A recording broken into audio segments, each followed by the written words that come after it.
Good morning friends. ഒത്തിരി രസകരമായി തോന്നിയ ഒരു കാര്യം റിപ്പോർട്ട് ചെയ്യുകയാണ്. സാധാരണ രീതിയിൽ ഇങ്ങനെ ഗവൺമെൻറ് പ്രോഗ്രാംസ് അല്ലെ മുനിസിപ്പാലിറ്റി പ്രോഗ്രാമൊക്കെ ഇങ്ങനെ വരും പോകും, അത് നമ്മൾ കണ്ടിരിക്കുന്നത് അല്ലേ. എന്നാൽ വ്യത്യസ്തമായ ഒരു കാഴ്ചയാണ് കാണുന്നത്.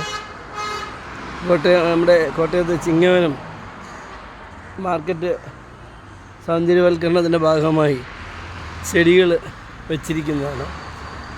അത് ഏറ്റവും നല്ല ചെടികളാണ് വെച്ചിരിക്കുന്നത്, കോസ്റ്റ്ലിയാണ്. അത് കൗൺസിലർ ജെയിംസ് പ്രത്യേക അഭിനന്ദനം അറിയിക്കുന്നു. അദ്ദേഹം വ്യാപാരി വ്യവസായികളുമൊക്കെ ആയിട്ട് ചർച്ച ചെയ്ത് അവരുടെ കടകളുടെ മുമ്പിലൊക്കെ ഇതിരിക്കുന്നത്.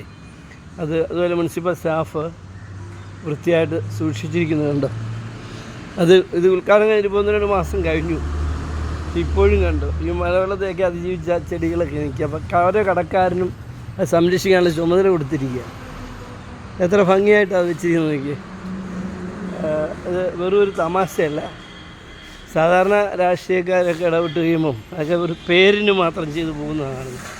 പക്ഷേ ഇത് അങ്ങനെയല്ല. കൗൺസിലറും സംഘവും ഇവിടുത്തെ വ്യാപാരി വ്യവസായികളും എല്ലാം വളരെ ഭംഗിയായിട്ട് അത് സൂക്ഷിക്കുന്നു. ഒരു ഹോട്ടലിൻ്റെ മുമ്പാണ് കാണുന്നത്. അത്ര ഭംഗിയായിട്ടായിട്ടിരിക്കുന്നതൊക്കെ അതാണ് നമ്മൾ കാണുന്നത്. മുനിസിപ്പൽ സ്റ്റാഫ് ക്ലീനിങ് ജോലി ചെയ്യുന്നത് കണ്ടോ. അപ്പം മൊത്തത്തിൽ ജീവനക്കാരുടെയും നമ്മുടെ ജനങ്ങളുടെയും വ്യാപാരി വ്യവസായികളുടെ എല്ലാം അവർക്ക് നേതൃത്വം കൊടുത്തുകൊണ്ട് കൗൺസിലറും മുമ്പിൽ നിൽക്കുന്നതിൻ്റെ പ്രതിഫലനമാണ് നാം കാണുന്നത്. നമ്മുടെ ഈ നഗരം, ഈ ചിങ്ങവനം ടൗൺ എന്നൊക്കെ പറഞ്ഞാൽ ഈ മാർക്കറ്റാണ്. ഇത് ഇത്രയും ഭംഗിയായിട്ട് കാണുക എന്ന് പറഞ്ഞാൽ അത്ഭുതമാണ്. ഞങ്ങൾക്കൊക്കെ അത്ഭുതമായിട്ടാണ് തോന്നുന്നത്. അതുകൊണ്ടാണ് ഇത് വീഡിയോ ഇടുന്നത്, അല്ലെങ്കിൽ ഇടത്തില്ല.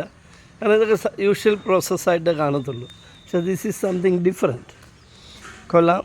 ഇച്ഛാശക്തിയുള്ള ഒരു ഗവൺമെൻറ്റും ഇച്ഛാശക്തിയുള്ള ഒരു മുനിസിപ്പാലിറ്റിയും അതുപോലെ കൗൺസിലർമാരും ഒക്കെ ഉണ്ടെങ്കിൽ ഇതുപോലെയൊക്കെ അത്ഭുതങ്ങൾ ചെയ്യാൻ പറ്റും. തീർച്ചയായിട്ടും നമ്മുടെ നാടിൻ്റെ വികസനം നമ്മൾ കാണുന്നത് ഇതുകൊണ്ടാണ്.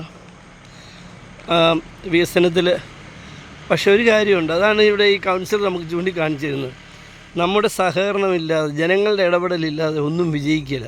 ഗവൺമെൻറ്റിന് കോടിക്കണക്കിന് രൂപ ഇൻവെസ്റ്റ് ചെയ്യാൻ പറ്റും പക്ഷേ ആ പദ്ധതി വിജയിക്കണമെങ്കിൽ അതിൻ്റെ ഗുണഭോക്താക്കളായ ജനങ്ങൾ അതിൽ മുന്നിട്ടിറങ്ങുകയും ആവശ്യമായ നടപടികൾ സ്വീകരിക്കുകയും ചെയ്യുമ്പോഴാണ്.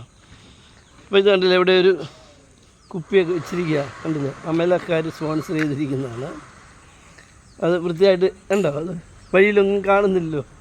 അതാണ് തീർച്ചയായിട്ടും കൗൺസിലറെ ഒരിക്കൽ കൂടി അഭിനന്ദി. നമ്മുടെ ഈ തദ്ദേശ സ്വയംഭരണ സ്ഥാപനങ്ങൾ, ത്രിതല പഞ്ചായത്ത്, ഗ്രാമപഞ്ചായത്ത്, മുനിസിപ്പാലിറ്റി, കോർപ്പറേഷൻ, പിന്നെ ബ്ലോക്ക് പഞ്ചായത്ത്, ജില്ലാ പഞ്ചായത്ത്, ഇതെല്ലാം വേസ്റ്റാണെന്ന് വിചാരിക്കുന്ന ചില ആളുകളുണ്ട്. പക്ഷേ ഇച്ഛാശക്തിയുള്ള ഒരു ആയിരക്കണക്കിന് ആളുകൾ അതിൻ്റെ പിന്നിൽ പ്രവർത്തിക്കുന്നത്, കൗൺസിലർമാരായും പഞ്ചായത്ത് മെമ്പർമാരായിട്ടൊക്കെ.